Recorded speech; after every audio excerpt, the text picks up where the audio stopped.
Boxing King Media in association with Boxraw. We've got a guy that all the hardcores are big fans of, you know, from way back in the day with Bunce's Boxing Hour, Mr. Steve Lillis. Steve, how you doing? I'm good, thanks for having me on. Nice to see you again. We are in Liverpool though tonight. Anyone in particular looking forward to watching tonight apart from the main event? Looking forward to the Marcel Braithwaite fight main event. It's got a really good well match fight.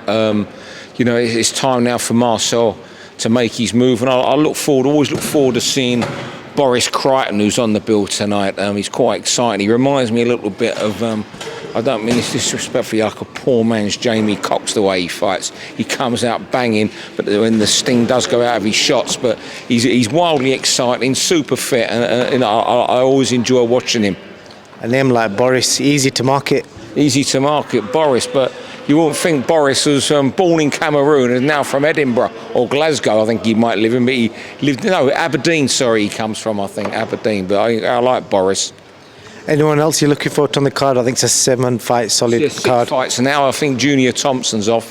Just been told it's a 6-fight card. It's good, and as always, Ricky Starkey's on. It always seems to match two journeymen together, which gives the chance of one of them a win. So it's going to be a good night's boxing.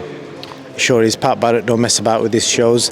Just on a move on, you've got a long time affiliation with Frank Warren, all the work you did with Box Nation over the years, and I know you're a huge fan of Tyson Fury. How excited are you with the fight now announced at Wembley with Dillian White? Oh, I can't wait for it. I mean, you know what, the build-up's going to be immense. You know, providing Dillian plays ball and gets involved in the PR. There's a lot of suggestions that he's playing some games behind the scenes. You know, I don't want to say come on what I've heard, but you know, I'm not sure how much ball he's going to play with it behind the scenes. But let's hope. I'm assuming there's a press conference coming up any day now because the tickets go on sale on Wednesday. So you can imagine them. So the biggest thing in the build-up to a fight is the press conference, the face-off when the two stand at each other, nose to nose. I can't wait to see Dillian White and Tyson Fury go nose to nose. Wildly excited for the fight. And you know, now we know it's finally going to happen, that he signed the contract, but he left it, didn't he, until the absolute last second. He's almost like that footballer who scores the winning goal in the 99th minute at Wembley when there should have been 97 minutes of injury time. But look, he's getting well paid. There's that little bit of a bonus for the winner. It's a great occasion for British boxing, and I think it'll do 70,000 tickets at Wembley.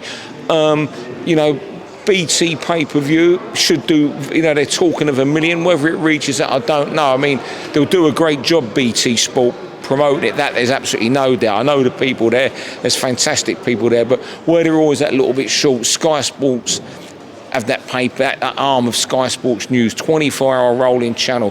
When you're selling a pay-per-view, that's like, you know, it's priceless what that's worth to Sky, because you know they've got the networks to put all these shows on. But I'm sure BT are going to do a brilliant job, and it wouldn't be fantastic if we did 1 million pay-per-view buys for them. If Dillian decides not to take part in the PR, and I know Tyson's put something on Instagram saying he's having a media blackout, who do you think is going to get the backlash of that? Because it's not fair on the fans and the whole promotion and everything, is it? It's really unfair if Dillian does it. What Tyson means, he hasn't quite said media blackout. What Tyson means is he's not going to be on his Instagram. He'll do all his media duties. There'll be things for him to do there. He's going to have to do press conferences. There'll be media visiting his camp. He'll do everything, the media work they want him to do. What he's not going to do is going to be on Instagram all the time. Someone else will be doing that. He'll do all the PR work. If Dillian doesn't do the PR work, I'd take a really dim view of it if I was Frank Warren and BT Sport, because you know, whether he's with them or not, they're paying him a lot of money, by far his career best fight, and it's Queensberry getting in the world title fight. You know, it's the same as if Eddie had won the purse bid, and if Tyson said, I'm not helping it, it would have been totally wrong. It doesn't matter who, you've got to help sell the show. You're on this sort of money. People want the show sold. People want to read about the show. People want to hear their interviews. People want to know everything about the show. They don't want it all just coming from one man. You know, they want that press conference this week with them going ahead, said, and I'd take a dim view. And, you know, I don't know what the situation will be with the WBC and sanctions for White if he doesn't play ball. I'm not sure what contracts are when it's a purse purse bid, but there'll certainly be, you know, certain amount of PR work that will be mentioned in any sort of contract, and it would be a poor show if he don't. But you know what? Let's just see what he does the next week before we start castigating Dillian for not doing PR work. You know, he might suddenly turn up at the press conference on Tuesday and be all, or if it is Tuesday, and be all guns blazing, shouting, hollering. You know, but say, you know, let's just hope the press conference does take place this week. I'm guessing Tuesday or Wednesday. Tickets go on sale Wednesday. To be one of those days. Well, that point you raised there, I did see fans talk about that online. You know, what if we end up in a situation, say, Dillian doesn't turn up for the press work, and if in future there's a fight where Eddie Hearn wins the purse bids, and it's the other way around, a Frank Warren fighter may do the same thing, and it's not good for boxing, is it? Of course it's not good for boxing. It will happen. It happens. You know, he's going to win the purse bids, you know, for fights. You know, Eddie will win purse bids for some of Frank. It's going to happen. It's boxing. But look, when someone wins a purse bid, you know, you've lost to your rival. That's the end. Help them promote that fight, because your man's getting paid well. You help them promote that fight. I don't mean you have to be having...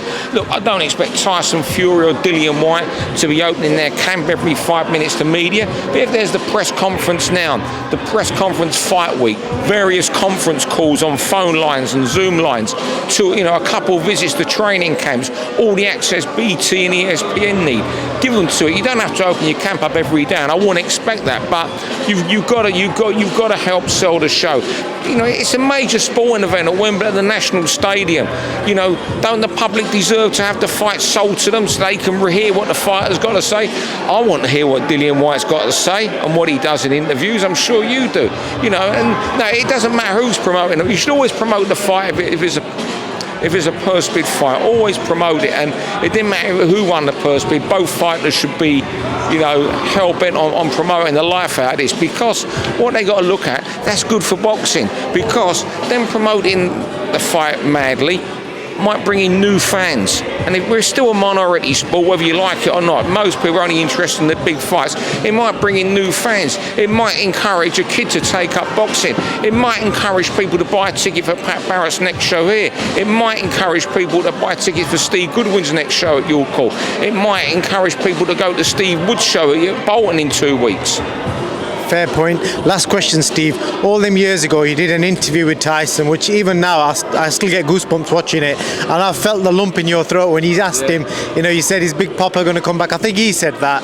And you know, what's your recollection of that? And did you really think in that moment, if I take you back to that moment, you're going to be sat here today, a week away from potentially one of the biggest heavyweight fights in British boxing? I remember it like it was yesterday. Tyson was in and out the pub next door at the Printworks, the Irish pub there at the Printworks in Manchester.